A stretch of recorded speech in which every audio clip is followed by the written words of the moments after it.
Hello, what's up guys? I'm Engineer Kenneth Christian Giwo and welcome sa ating channel. So for this video, magsosolve tayo ngayon ng isang problem about electromagnetics. Pero bago yan, kung hindi ka pa nakasubscribe sa channel ko, please do subscribe, hit the like button, and click the notification bell para updated ka sa mga videos natin. Okay, so meron tayong problem dito. A piece of conductor 10 cm long moves across the magnetic field of 10 kilogauss at a velocity of 120 cm per second. What is the voltage across the conductor? Okay, so ang first na gagawin natin dito is identify natin yung mga given. So, piece of conductor, we have conductor length. So, L is equal to 10 centimeters. Next, magnetic field strength natin, we have 10 kilogauss. And next, meron din tayong velocity, 120 cm per seconds. So, ang hinahanap natin is yung induced voltage across the conductor. So, ito yung unknown. Okay. So for this problem, we have a formula for voltage across the conductor, which is E is equal to B L V sine theta. Okay. So since wala tayong angle or hindi naka-mention kung perpendicular siya or hindi, so we'll assume na perpendicular siya. So itong sine theta na to magiging 1 na lang. So since sine theta, so sine theta, then assume natin na perpendicular 90 degrees is equal to 1. Okay. So E is equal to B, so 10 kilogauss. 10 times 10 raised to 3 kilogauss. 10 times 10 raised to 3 gauss. Okay. Pero, kailangan pa natin siyang i-convert into Tesla. So, meron tayong conversion dito na 10 kilogauss is equal to 1 Tesla. Okay? So, itong gauss na to, i-multiply pa natin siya ng 10 times 10 raised to 3.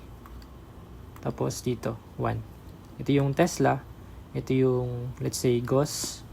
Gauss yan. So, cancel na yung unit niya. Ang magiging unit na nito is Tesla. So, done na tayo sa magnetic field strength. Next, we have the length. So, para uniform tayo, i-convert natin itong length na to into meters. So, alam naman natin, di ba, na 100 cm is equal to 1 meter. Okay?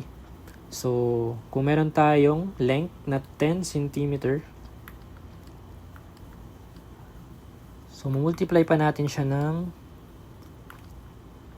1 over 100. So, 1 meter ito is equal to 100 cm. So, cancel yung unit.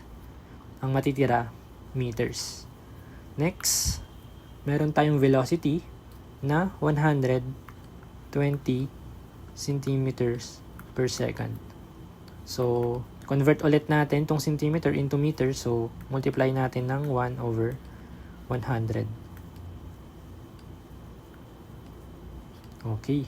So, cancel. So, ang magiging unit na ng velocity natin dito is meter per second. Okay. So, let's compute. So, E is equal to, so, calculator natin to. 10 times 10 raised to 3 multiplied by 1 over 10 times 10 raised to 3. Next, yung length natin, 10 cm times 1 over 100. And last, yung velocity natin, 120 times 1 over 100. So, ang sagot natin is 0.12. So, ang magiging unit na natin dito, since kinonvert na natin into meters and Tesla, so, magiging unit na natin ng voltage dito is volts, hindi na millivolts. So, 0.12 volts. Or, since naka-millivolt itong nasa choices natin, so, let's convert. So, 1 volt is equal to 1,000 millivolt. So, voltage natin is equal now to 120 millivolts. So, ang sagot sa problem na to is letter A, which is 120 millivolts. Okay, with that, maraming salamat sa panonood and God bless.